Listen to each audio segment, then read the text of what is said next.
नमस्कार, मी विनायक. गावाकडच्या बातम्यांमध्ये तुम्हा सर्वांचं स्वागत. गावाकडे नेमकं काय चाललंय हे तर आपण बघणार आहोत, पण आज सगळ्यात मोठी बातमी ही पाकिस्तानमधून येते. कारण पाकिस्तानमधल्या पेशावरमधल्या एका आर्मी शाळेत अतिरेक्यांनी हल्ला केलाय. अतिरेकी आणि जवानांमध्ये आत्ता सुद्धा चकमक सुरू आहे. या हल्ल्यामध्ये आत्तापर्यंत जो आकडा आलेला आहे समोर 130 जणांचा मृत्यू झालाय. 100 पेक्षा जास्त लहान मुलं त्यात आहेत. तर जवानांनी 6 अतिरेक्यांना सुद्धा कंठस्नान घातलेलं आहे. ही आत्ता आपल्याला माहिती मिळते. हे ऑपरेशन अगदी शेवटच्या टप्प्यात पोहोचलेलं आहे. या बातमीचे अपडेट पुढच्या बुलेटिनमध्ये सुद्धा आपल्याला जाणून घ्यायचे आहेत. पण गावाकडच्या बातम्यांची सुरुवात करूयात टॉप स्टोरीज पासून.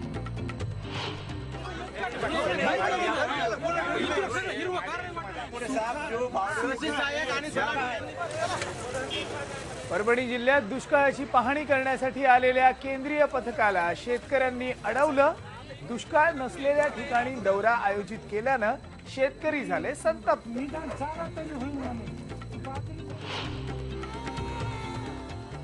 जळगावमध्ये आज 3 शेतकऱ्यांनी संपवलं आयुष्य. जिल्ह्यात गेल्या 10 दिवसांमध्ये 8 शेतकऱ्यांच्या आत्महत्या.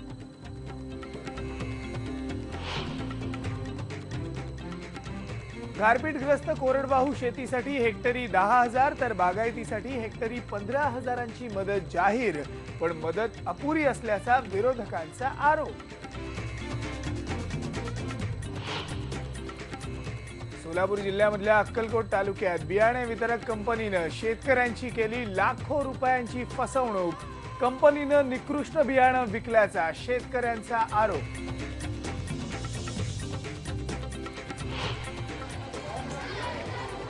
खुद्द आदिवासी विकास मंत्र्यांच्याच आश्रमशाळेची प्रचंड दुरवस्था. पुस्तकं तर नाहीच, पण आंघोळीसाठी सुद्धा वापरावं लागतंय ओढ्याचं घाणेरडं पाणी.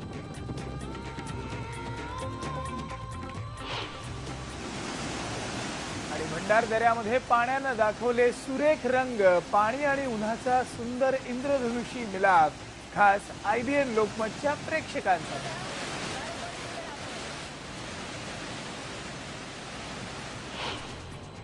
पण राज्यभरातल्या दुष्काळी परिस्थितीचा आढावा घेण्यासाठी परभणीमध्ये आलेल्या केंद्रीय पथकाच्या गाड्या आज शेतकऱ्यांनी अडवलेल्या आहेत. केंद्रीय पथक दुष्काळ नसलेल्या ठिकाणी पाहणी करायला जाणार होतं आणि त्यामुळे जिल्हा प्रशासनानं केंद्रीय पथकाची दिशाभूल केल्याचा आरोप जो आहे तो शेतकऱ्यांनी केलेला आहे. संताप व्यक्त केला आहे. ज्या ठिकाणी दुष्काळ नाही तिकडे तुम्ही का आलात असं सुद्धा शेतकऱ्यांनी म्हटलेलं आहे. परभणीच्या शहापूरमध्ये हा सगळा प्रकार घडला. संतप्त शेतकऱ्यांच्या मागणीमुळे टाकळी परिसरातल्या दुष्काळग्रस्त शेतकऱ्याच्या शेताची या पथकानं पाहणी केली. पण ही पाहणी फक्त 20 मिनिटात आटोपली आणि म्हणून शेतकरी अजून जास्त संतापलेले होते. बघा, दृश्यांमध्ये आपण बघू शकतोय केंद्रीय पथक आलं खरं, पण शेतकऱ्यांनी त्यांना अडवलेलं आहे.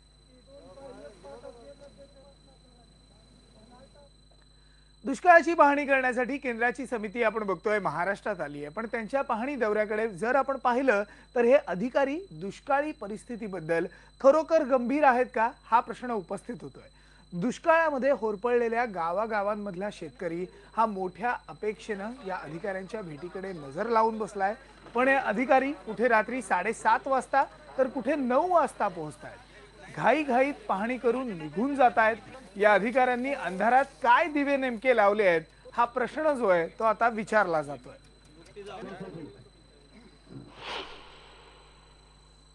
अंधार आता 8 वाजून गेले, आम्ही 2 वाजल्यापासून बसून सारखं काय त्याला सगळी प्रत्येकाला माणसाला सांगाल ती पाणी सगळं नाही. कुठं कोरडं फट पाणी प्यायला जनावराला नाही, चारा नाही, काय नाही. आणि आम्ही बसलो परेशानी. आम्हाला पाणी नको, जेवण नको, बसलेला इथं 2 वाजल्यापासून. ही आमच्या दृष्टिकोन ही योग्य नाही. अंधारात पाहणी करणं म्हणजे ही काय सध्याच्या हे तर बरोबर नाही. आमचं म्हणणं आहे की दिवसा पाहणी करावी सगळे निदर्शनाची. अशा अंधारात पाहणी करणे धाब्यावर बसल्यासारखं झालं. आपण बघतोय हे पथक रात्री काय येत आहे, अंधारात त्यांना काय दिसणार आहे आणि काय पाहणी करणार आहे हा प्रश्न जो आहे तो शेतकरी सुद्धा विचारतोय. दरम्यान केंद्रीय पथकानं अंधारात पाहणी केल्याचे पडसाद आज विधिमंडळात सुद्धा उमटले. या प्रकाराबद्दल आमदारांनी तीव्र नाराजी व्यक्त केली आहे. फारच शोकांतिक आहे. हे शेतकऱ्यांची चेष्टा करणे या सरकारने लावले, कुठेतरी थांबलं पाहिजे. अरे जे केंद्रातून जे पथक आलं ते पथक काय कुठले माणसं रात्री त्या ठिकाणी त्यांना भेटणार आहे, रात्रीचे टॉर्च लावून त्या ठिकाणी पाहणी करताय आणि पाहणी करता करता त्यांना काय असं दिसणार आहे तिथे आणि त्या पंचनाम्यामध्ये काय लिहिणार आहे रात्री हे कळत नाही. रात्री जर अधिकारी त्यांच्यासोबत गेले तर काय पंचनामे होणार त्या ठिकाणी दिवसा जायला पाहिजे. सरकारने घाबरायला नको, शेतकरी यांना काही करणार नाही, ते स्वतः यांच्यावरचा विश्वास उडला. खरं तर दुष्काळ त्याच्यानंतर गारपीट हे एक नंतर एक संकट, हे नैसर्गिक संकट आपल्यावर येतात आहे. परंतु आपलं जे सरकार आहे ते आपल्या शेतकरी बांधवांबरोबर आहे. माझी विनंती एवढीच आहे की हे सारखे नैसर्गिक संकट हे आपल्या हातातले नसतात. क्लायमॅटिक चेंजचा याचा एक परिणाम आहे आणि मग याचं राजकारण करणं हे देखील निंदनीय आहे. याचं राजकारण करू नये. आता उद्याच्या काळात आमचे विरोधक हे म्हणायला लागले की तुमच्यामुळे हे झालं, तर हे अशा प्रकारचं राजकारण बरोबर नाही. केंद्राच्या या पथकाने रात्री जो प्रकार केलेला आहे त्याच्यावरती निश्चितपणाने दखल घेतील आणि जो शेतकरी अडचणीमध्ये आहे त्या शेतकऱ्याला अडचणीमधून बाहेर काढण्याकरता निश्चितपणाने ते सभागृहामध्ये आपली भूमिका आज मांडतील. त्या शेतकऱ्यांच्या पिकावर झालेली गारपीट आणि अतिवृष्टी या सगळ्या गोष्टीचा जर उल्लेख केला तर आम्ही शासनाकडे हीच मागणी करणार आहोत की शेतकऱ्यांना जर तुम्हाला उभं करायचं असेल तर आता तात्पुरती मदत देणे हे जरी गरजेचं असलं तरी ऑगस्ट महिन्यापर्यंत, जून जुलै ऑगस्टपर्यंत शेतकऱ्याकडे शासनाला लक्ष द्यावं लागेल. पण वेळेचा अपव्यय होऊ नये यासाठी केंद्रीय पथकांनी रात्री पोहोचल्यानंतर सुद्धा पाहणी केली असं मुख्यमंत्री देवेंद्र फडणवीस यांनी म्हटलंय. केंद्रीय पथक हे महाराष्ट्राला नक्की मदत करेल असा विश्वास सुद्धा त्यांनी बोलून दाखवला. ते सातत्याने पाहणी करतात आणि उशिरा पोचल्यानंतरही वेळेचा अपव्यय होऊ नये म्हणून त्यांनी रात्री देखील लाईटमध्ये त्याची पाहणी केली आणि दिवसाही ते पाहणी करणार आहेत. ते केवळ आता उशिरा आल्यामुळे वेळेचा अपव्यय टाळण्याकरता त्यांनी तसं केलेलं आहे. मला असं वाटतं की जवळजवळ दिवसभर त्यानंतर पूर्ण ते फिरणार आहेत आणि सगळी पाहणी ते करतील. आणि केंद्रीय समितीला आता ज्या ज्या ठिकाणी ते गेले त्या ठिकाणचं जे वास्तव त्यांच्या लक्षात आलेलं आहे, मला असं वाटतं की त्याचं गांभीर्य निश्चित त्यांच्या लक्षात येईल, शेतकऱ्यांची भूमिका त्यांच्या लक्षात येईल आणि ते जास्तीत जास्त मदत महाराष्ट्राला देतील. जळगाव जिल्ह्यामध्ये गेल्या 10 दिवसांमध्ये 8 शेतकऱ्यांनी आत्महत्या केल्याची धक्कादायक घटना समोर येते. आजच्या दिवसात जर आपण पाहिलं तर 3 शेतकऱ्यांनी आपलं आयुष्य संपवलंय. चाळीसगावचे शेषराव पाटील, अमळनेरमधले बळीराम महाले आणि मुक्ताईनगरमध्ये संतोष गव्हाळ यांनी गळफास लावून आत्महत्या केली आहे. आतापर्यंत अमळनेरमध्ये 2, जामनेरमध्ये 2, चाळीसगावमध्ये 2, पारोळ्यात 1 आणि मुक्ताईनगरमध्ये 1 शेतकऱ्यांनी म्हणजे अशा गेल्या 10 दिवसात 8 शेतकऱ्यांनी आत्महत्या केल्या. शेत 2 बिघा होते, कर्ज होतं आणि पाणी पाऊस बरोबर पडला नाही. दुष्काळीत जास्त होतं, गारपीट झाली आणि त्याच्यामुळे झालंच बुवा. पावडर पण गेली. पोरं लहान लहान कर्ज होतं, सोसायटी होती, काही इतर दुसरं कर्ज होतं त्याच्यामुळे आणि तब्येत बरोबर साथ देत नव्हती त्याची आणखी. यानंतरची बातमी सोलापूर मधली आहे. अक्कलकोट तालुक्यामधल्या कांदा उत्पादक शेतकऱ्यांची बियाणं वितरक कंपनीनं फसवणूक केल्यामुळे शेतकऱ्यांचं लाखो रुपयांचं नुकसान झालंय. दुष्काळ, गारपीट अशा नैसर्गिक संकटाचा सामना करणाऱ्या शेतकऱ्यांवर हे नवीन संकट कोसळलेलं आहे. या प्रकरणी संतप्त शेतकऱ्यांनी बियाणं वितरक कंपनीवर कारवाईची मागणी केली आहे. जिंदाल ॲग्रो सायन्स कंपनीनं निकृष्ट बियाणं विकल्याचा शेतकऱ्यांनी आरोप केला आहे. पंचायत समितीच्या कृषी अधिकाऱ्यांनी पिकाचे नमुने तपासलेत. त्यांनी या संदर्भातला अहवाल हा सरकारला पाठवण्याचं आश्वासन दिलंय. पण ॲग्रो कंपनीनं हे सगळे आरोप फेटाळून लावले. कारण ॲग्रो खत विभागाकडून बी बियाणं खरेदी केलं कांद्याचं. जिंदाल गावरान हा पीक नेला 1300 रुपये एकरी, 1300 रुपये किलो या भावात नेला, पण त्याचा काही उपयोग झाला नाही. कांदा नापीक झालेला आहे. जवळजवळ तिथं 100 क्विंटल कांदा निघाला, त्याच्या ठिकाणी 20 टन सुद्धा कांदा निघू शकत नाही. किती नुकसान झालंय तुमचं? 2 लाखापर्यंत नुकसान झालं. एकूण 100 शेतकऱ्याची फसवणूक या कंपनीकडून झालेली आहे आणि सध्याच्या बाजारभावाप्रमाणे त्या शेतकऱ्याचं एकराला 2 लाख रुपये अशा पद्धतीनं नुकसान या कंपनीच्या फसवणुकीच्या धोरणामुळे केवळ इथं अक्कलकोट तालुक्यात अशा पद्धतीची वेळ शेतकऱ्यावर आलेली आहे. शेतकऱ्यांचं जास्तीत जास्त नुकसान झालेलं आहे असं वाटतंय. तरी या कमिटी मार्फत आम्ही सदर शेतकऱ्याच्या प्लॉटवर जाऊन त्याचं कामाचे म्हणजे जे कांदे उगवण झालेले त्याचं पाणी करून यानंतर एक ब्रेक घेऊन पुन्हा भेटूयात. पहा फक्त IBN लोकमत.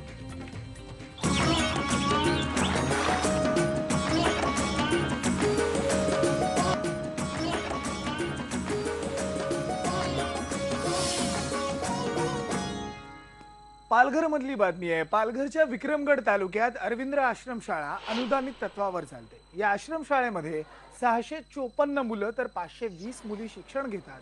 पण या मुलांसाठी कोणत्याही सोयी सुविधा इकडे उपलब्ध नाहीयेत. विद्यार्थ्यांना आंघोळीसाठी गरम पाणी सुद्धा पुरवलं जात नाहीये. बघा काय नेमकी दृश्य आहेत. आंघोळ करायची झाली तर कुठे यावं लागतंय. ही लहानगी मुलं अतिशय खडतर रस्त्यावरून या ओढ्यावर आंघोळीसाठी जातात, ताटं धुवायला जात आहेत. हे पाणी सुद्धा अतिशय घाण असतं. या आश्रमशाळेचे अध्यक्ष हे खुद्द आदिवासी विकास मंत्री विष्णू सावरा आहेत आणि इथल्या विद्यार्थ्यांना वेळेवर अभ्यासाची पुस्तकं उपलब्ध होत नाहीये, जेवायला काही चांगलं अन्न मिळत नाहीये. आदिवासी विकास मंत्र्यांच्या मतदारसंघात असलेल्या या शाळांकडे सुद्धा त्यांचं लक्ष नसल्यामुळे विद्यार्थ्यांनी दाद नेमकी कोणाकडे मागायची हा प्रश्न सध्या उपस्थित झालाय. इथं 8वीमध्ये शिकतो, मला अजून पुस्तके नाही दिलेली आणि इथे आंघोळीसाठी येतो. थंडी खूप वाजते, शेकोटी करून पेटवून थांबतो. आम्हाला शाळेमध्ये पाणी नाही म्हणून इथे अंग धुवायला येतो, कपडे धुवायला, टाटं धुवायला. तर आम्हाला थंडी वाजते म्हणून इथे आम्ही शेकोटी करतो. सकाळी उठल्यानंतर आंघोळीला जातात. आमची मोठी अडचण म्हणजे ते पाण्याची अडचण आहे. आमच्या शाळेच्या परिसरात एकच विहीर आहे, पण आमची संस्थेची आश्रमशाळा आहे. त्यामुळे आमच्या संस्थेला शासनाकडून अशी सोलरची कोणती व्यवस्था, गरम पाण्याची व्यवस्था केलेली नाही शासनाने आम्हाला. आणि म्हणून नाईलाजाने सुरुवातीला जेव्हा आमच्याकडे विद्यार्थी संख्या कमी होती त्यावेळेला आम्ही इथं स्टोव पेटवून मुलांना गरम पाणी देत होतो आंघोळीला. पण आता रॉकेलही मिळत नाही, गॅसही आम्हाला मिळत नाही, अनुदानाचे सिलेंडरसुद्धा आम्हाला मिळत नाही. या संदर्भात आपण बोलूया. आपल्यावर आहे आपला रिपोर्टर विजय राऊत. विजय, आपण पाहिलं शिक्षक नेमकं काय म्हणतायत. संस्थेची शाळा आहे, शासनाकडनं आम्हाला काही मिळत नाही, पण या आश्रमशाळेचे अध्यक्ष हे खुद्द आदिवासी विकास मंत्री विष्णू सावरा आहेत, तरी सुद्धा हा प्रकार इकडे बघायला मिळतोय. विनायक बरोबर आहे. गेल्या 2-3 वर्षापासून या शाळेचा पाण्याचा प्रश्न हा समोर येतोय.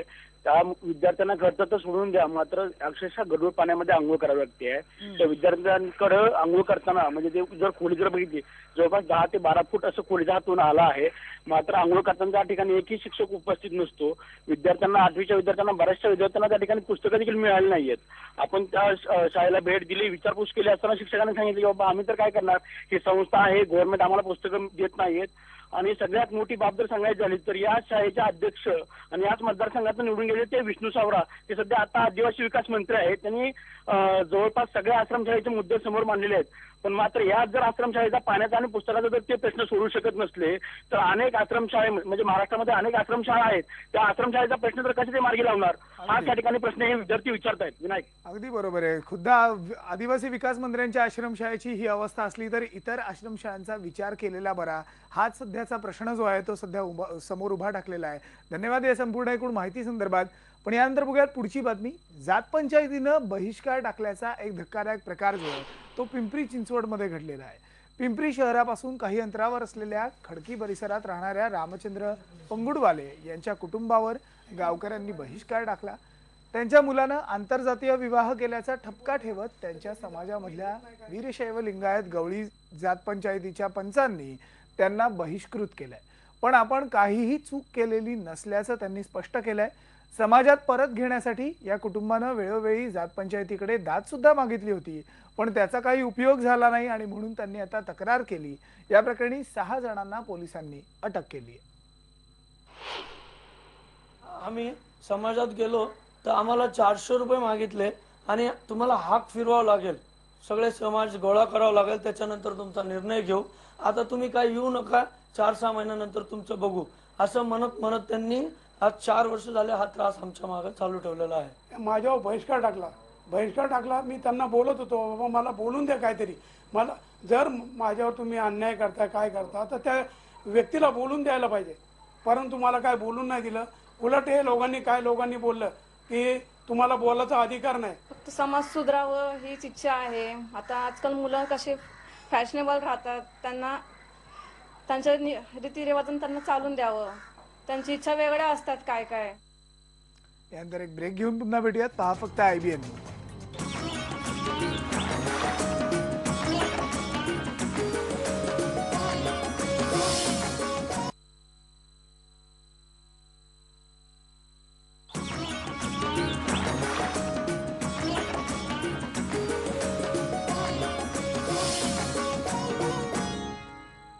मराठवाड्याला अहमदनगर जिल्ह्यातल्या धरणांमधून पाणी सोडल्यानंतर राजकीय नेत्यांनी आपल्या भूमिका बदलल्या, रंग बदलले. पण प्रवरा नदीवरच्या भंडारदरा धरणामधून पाणी जिथून सोडलं जात आहे तिथे निसर्गाचे सुद्धा वेगळे रंग बघायला मिळत आहेत. भंडारदरा धरणातून सोडलेलं पाणी आणि उन्हाचा सुंदर मिलाफ होऊन इकडे इंद्रधनुष्य तयार झालं.